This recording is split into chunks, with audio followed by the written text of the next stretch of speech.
Araw-araw bago pa man tumilaok ang manok, gumigising na si Michelle.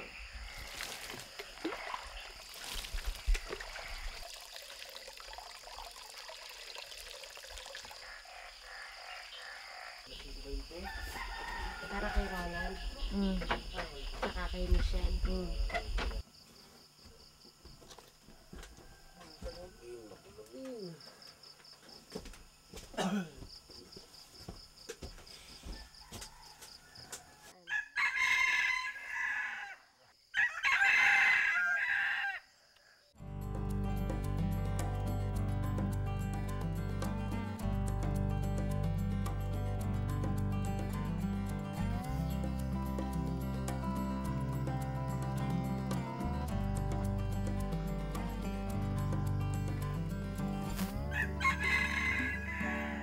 Simula na naman ang isang ordinaryong araw ng tila walang humpay na paglalakad.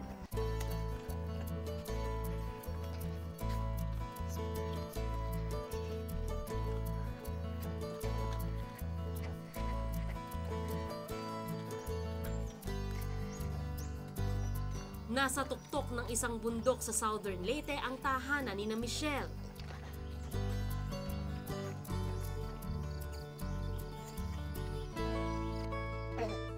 Ako kapila ko video-video.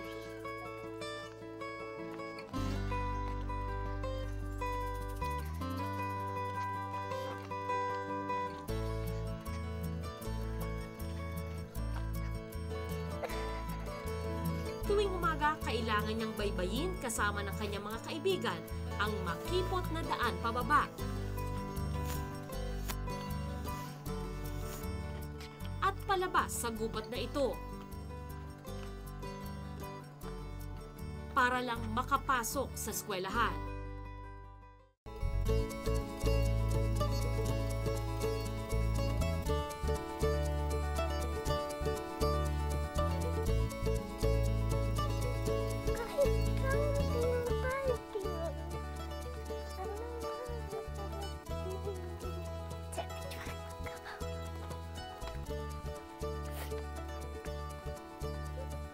Basta ibiola kita. Tanawon ka na sa katong yatag ni ate Arbiog ni ate Sandra. Tawagan unta ka ng cellphone. Makay cellphone. Ritual na rin nila ang pagdaan sa batis na ito.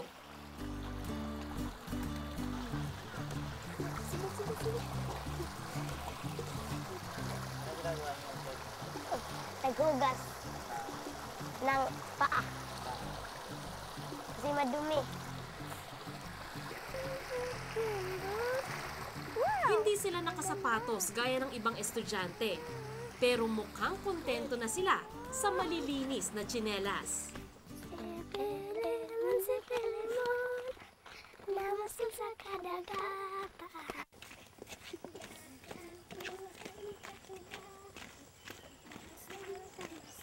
Dito ang kanilang hantungan.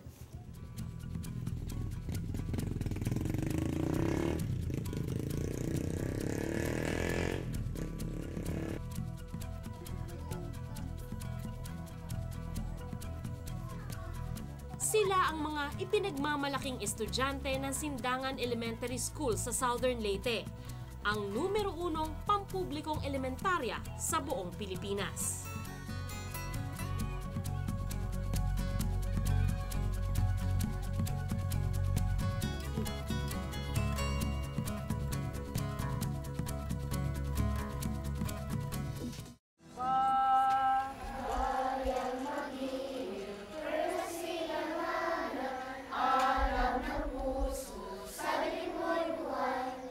Public school din ako, kaya ang mga eksenang to, pamilyar na sa akin. Kapag tumatanda ka pala, nakatutuwang marinig muli ang matatamis na pangako ng Panatang Makabayan.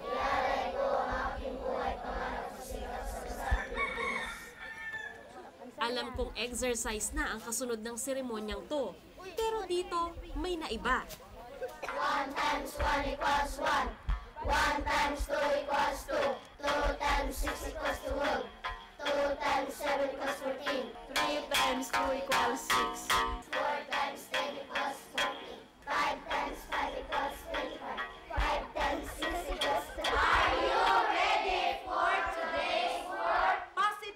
Sa ibang eskwelahan, umaabot sa 3 shift ang mga bata dahil kulang ang classroom.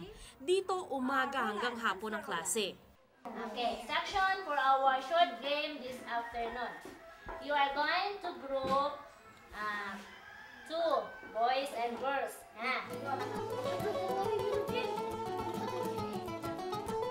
Ready? Get set, go!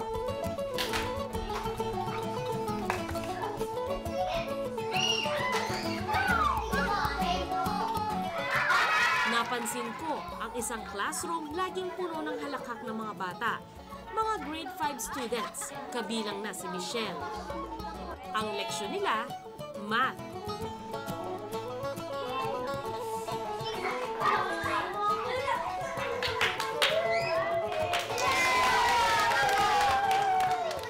Si Teacher Leia ang pasimuno sa katuwaan. Palagi kaming nag-games kasi nag-enjoy sila. Kasi karamihan, sabi nila, boring. Especially this time, 1 to 2 o'clock, parang inaantok ang mga bata. Kasi I try my best na hindi sila inaantok.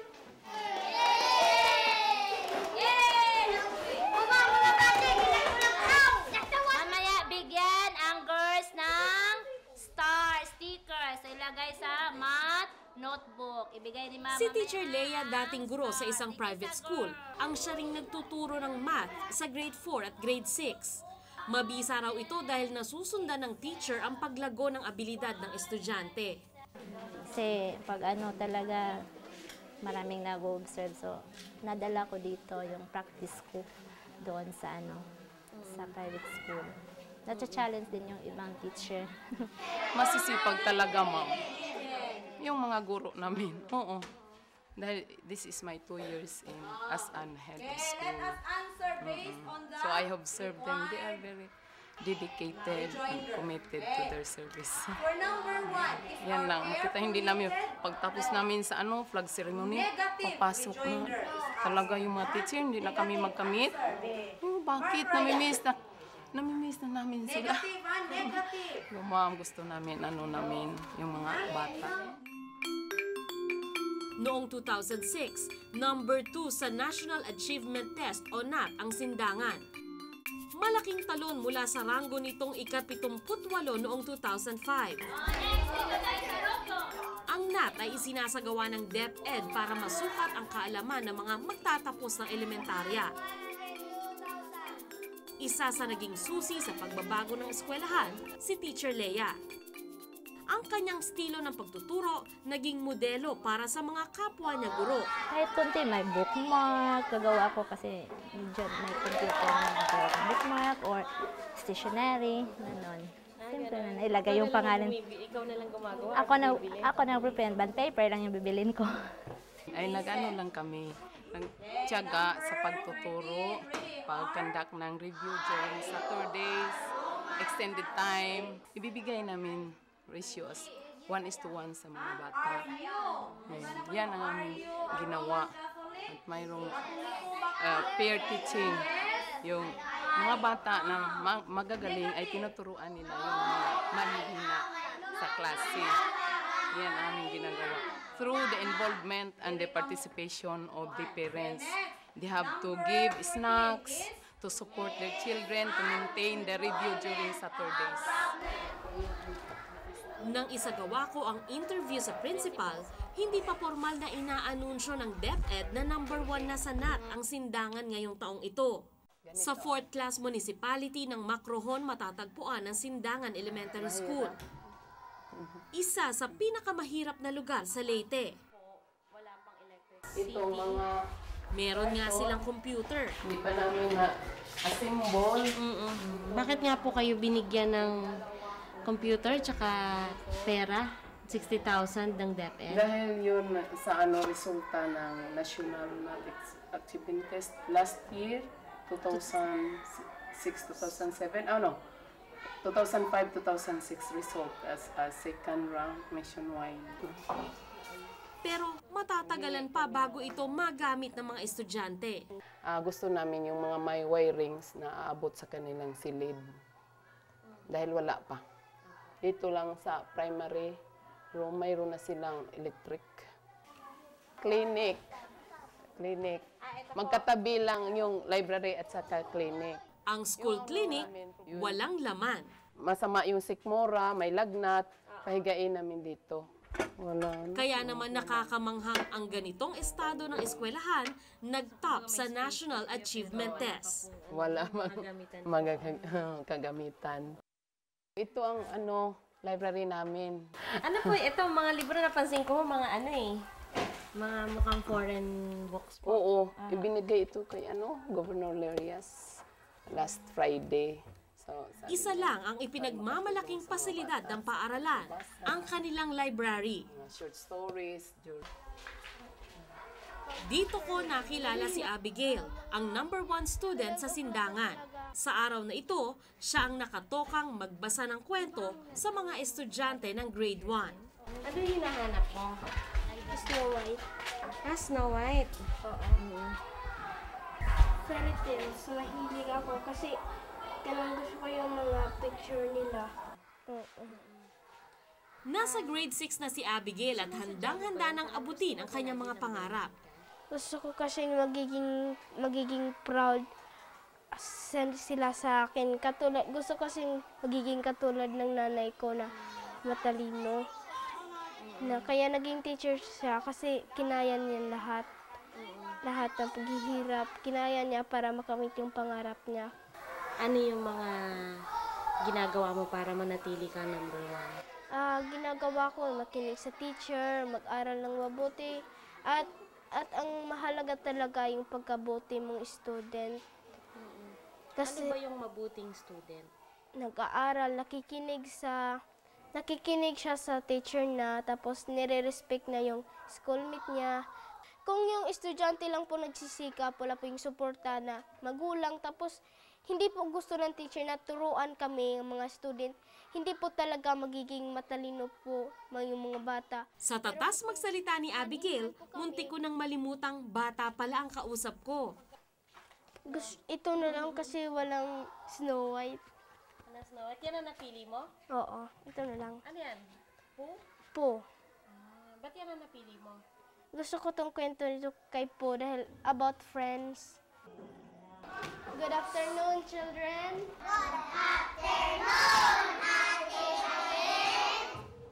Rabbit saw them all hurrying back. Pooh brought anistos, Piglet and Eeyore brought tea, Roo brought flowers, and Tiger brought his bounciness. Usa, kanang pipila ka minuto yung labay. Natinga si Rabbit. Kinsay nagpahawa ni Piglet? Sing Shahi. Hinza, sorry po kay wa na magidawat ang imong mga gihatag.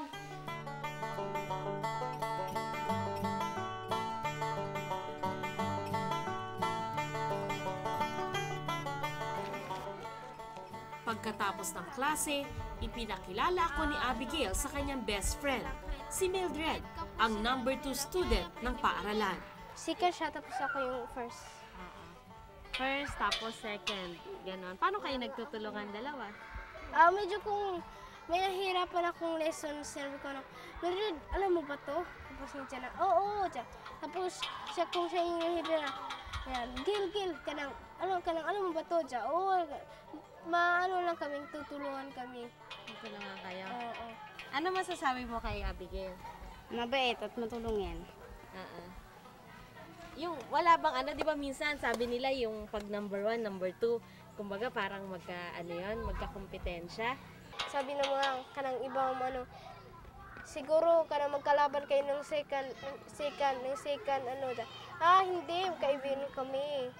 Yan na, kanang, sinabi na, siguro may araw na mag-aaway sila. Pero kung mag-aaway kami, humingi kami sorry.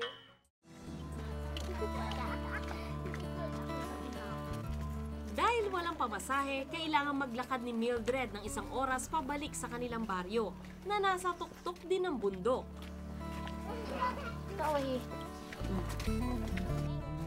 Sa araw-araw na lakad, natutunan na nilang mahalin ang magaspang na daan.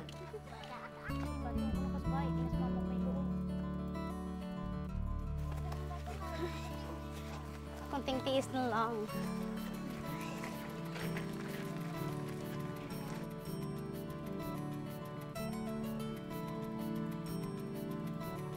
maghahatid sa kanila pauwi.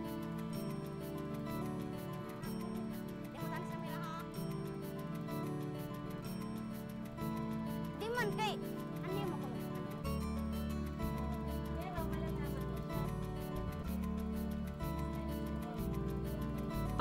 Pagdating sa bahay, subsob agad sa pag-aaral si Mildred. Isang katangiang karaniwan daw sa mga estudyante ng sindangan. Walang may calculator sa lugar, kaya siguradong mano-mano ang paggawa ng math homework.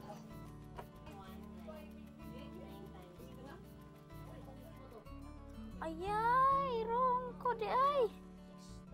Lo, hapit. One. Ito. Check. Very good. Tama. 100 ako guma.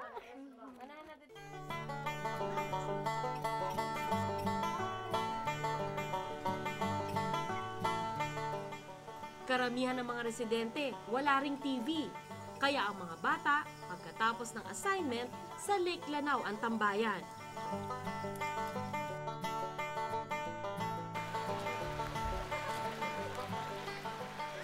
Ito yung mga bagay na wala sa syudad.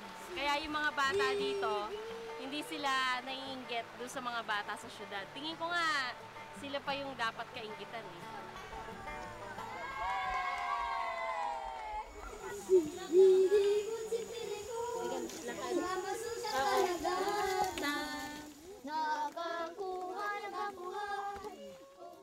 Sa ganitong kapaligiran, lumaki si Mildred. Si mama minsan sama-sama ni papa sa bukid. Nagtatanim ng mga palay. minsan rin ay kumukuha sila ng lubi. Lubi? Ano yung lubi? Ano? Niyog, patay na niyog.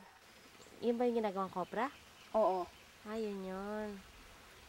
Ano masasabi mo sa trabaho ni tatay? Mahirap. Bakit? Kasi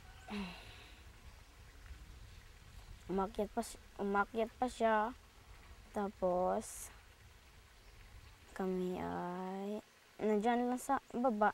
Tapos siya ay parang napakahirap talaga.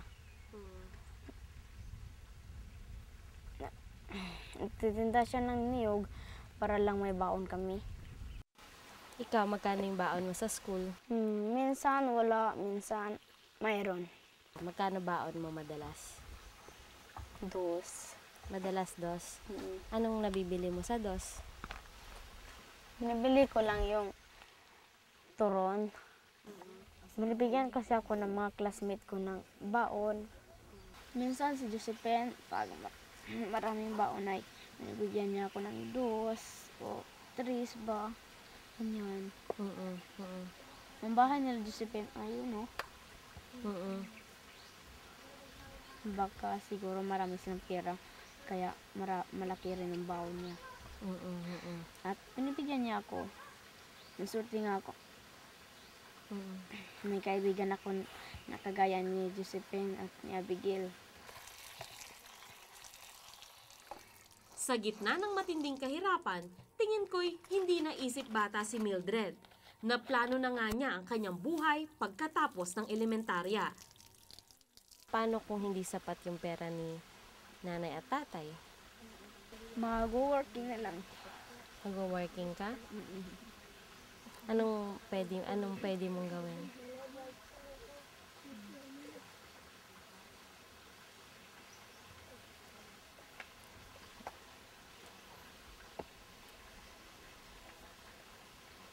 Gusto ko dyan lang sa bahay.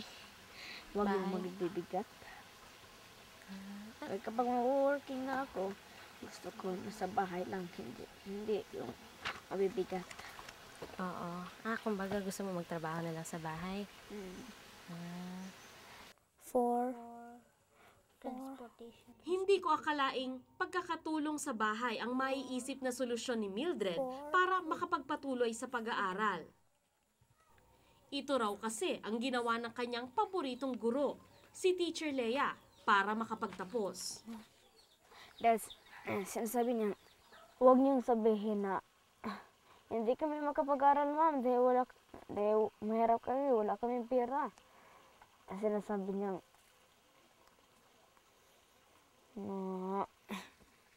huwag niyong sabihin yan dahil mayroon tayong pagkakataong makapag-aral. Mag-working kayo, magpa-alipin daw para may panggasta sa paralan. Papoy! Oh!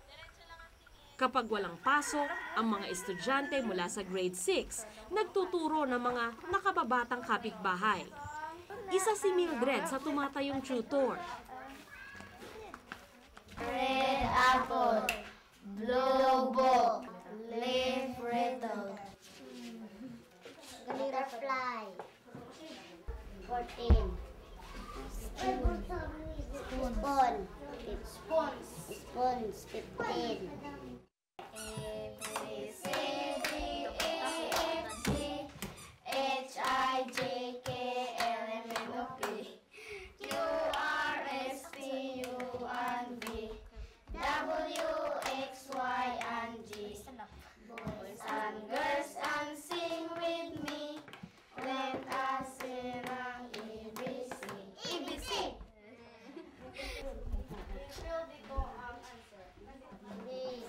Ang eksenang ito sa daycare center, akala ko'y laro-laro lang. Hanggang makilala ko ang mga nanay na sadyang dinadala ang kanilang mga anak para matuto. Tingin mo nag-enjoy siya? Oo. Bakit kaya? Malingaw ako si Jack. Kaya mag-apil-apil na yung mga kalingawan. Ala! Umalay ka ni Eskwela, Well! Umalay ka ni Eskwela. Maya-maya, biglang lumabas ng classroom si Mildred. Pabili ng kindi.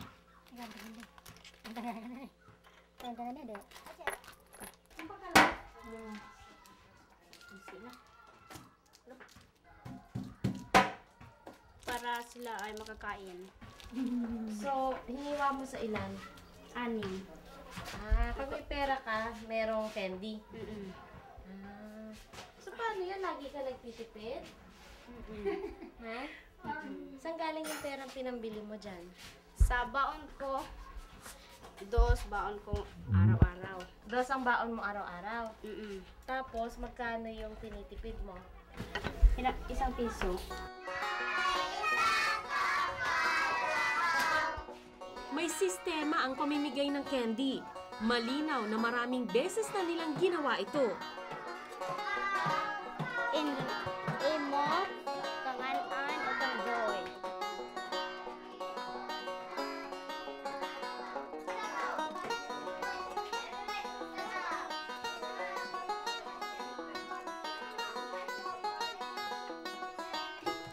Meron ka na? Patingin? Walang na isa. Wala rin siya. Hindi ko maipaliwanag ang pakiramdam ko nang makita ang pangyayaring ito. Ang isang pirasong candy, pinaghatian ng 3 hanggang 4 na bata. At hindi pa napartehan ng iba. Pero lalong masakit isipin na ang pangarap na makapagtapos, napakahirap pang abutin ng isang batang kasing husay ni Mildred.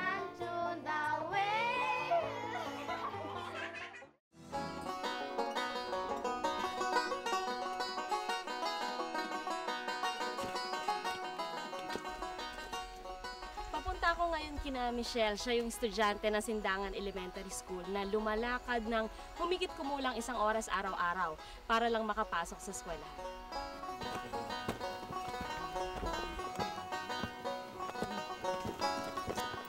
Itong nilalakaran ko, parang nag-landslide siya dati. Siguro pag umuulan, delikado rito.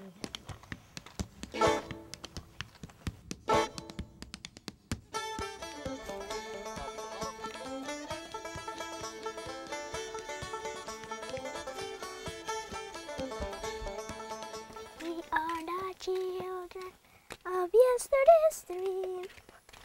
We are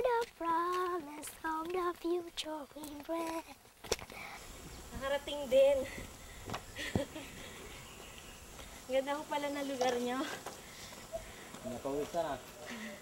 Kala ko malalagutan ako ng hininga eh.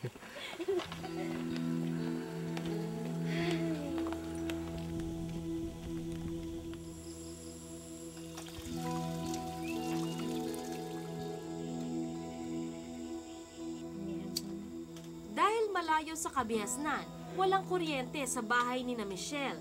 Kaya gasera lang ang tanglaw sa pag-aaral.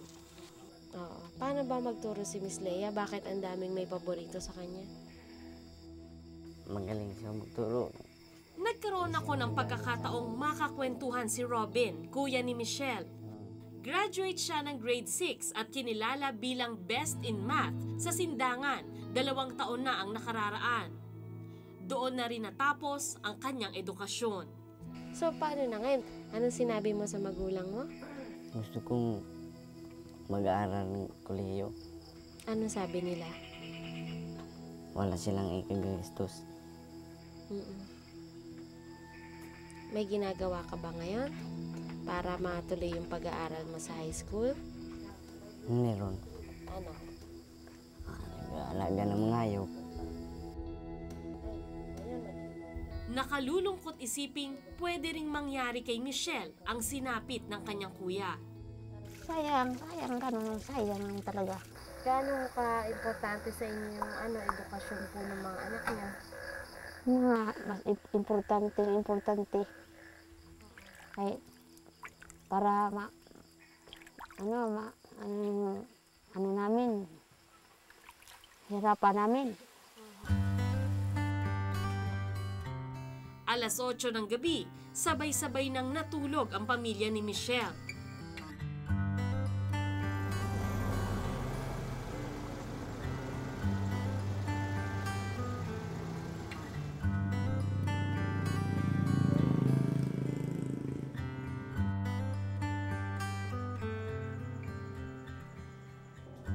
Samantala, naglalamay naman si Teacher Leia sa kanyang bahay. Naghahanda para sa susunod nilang leksyon. Isa na namang laro ang kanyang binuo para mag-enjoy ang mga bata sa pag-aaral ng math.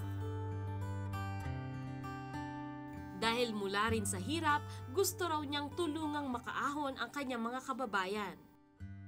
Yung bata pa po ako kasi sama-sama na ako ng nanay ko sa ilog, naglalabada si nanay. Hanggang tumutulong na rin ako kay nanay. Tapos yung pag-college ko rin, nag-working ako sa bahay. Yung first year pa po ako, doon sa bahay lang ako na parang katulong, gano'n. Sa sariling pagsisikap, nakatapos ng kursong education si Teacher Leia. Sinabihan ko talaga sila na ipagpatuloy yung pag-aaral nila kasi importante talaga. At ngayon, isa ng inspirasyon sa kanyang mga estudyante.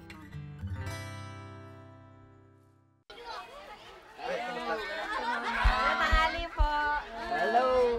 Nagdatingan sa eskwelahan ang magulang ng mga estudyante. Tinatawagan ko kayong lahat dahil ipaalam ko sa inyo na yung ating school ay nanalo o nagtatap na naman for the second time as rank number 1 in our whole nationwide. Kinumpirma na kasi ng regional office ng DepEd ang isang magandang balita.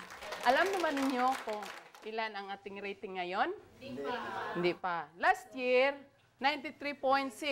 Ngayon, tumaas na ang kunti. 94.86, I think. Salamat. Maraming salamat sa inyong suporta. Maraming salamat sa inyo. Kung wala kayo, wala kaming magagawa yung mga guro. Dahil yung kayo ang nag-hold sa mga bata, kung gusto ninyong ipapasok sa paaralan araw-araw, kung hindi, wala kaming magagawa. Sino ang tuturuan namin? Salamat kami sa mga guro na nagtiyaga sa pagturo sa aming mga anak. Oo, thank you for that. Gusto pa nilang Sa gitna ng kalbaryo ng buhay, nagsimula ng umusbong ang pag-asa sa mga estudyante at magulang dito. Dahil ang kanilang munting paaralan, nagawa ang tila imposible at ngayon nangunguna na sa buong bayan. Ako po si Sandra Aguinaldo at ito ang Eyewitness.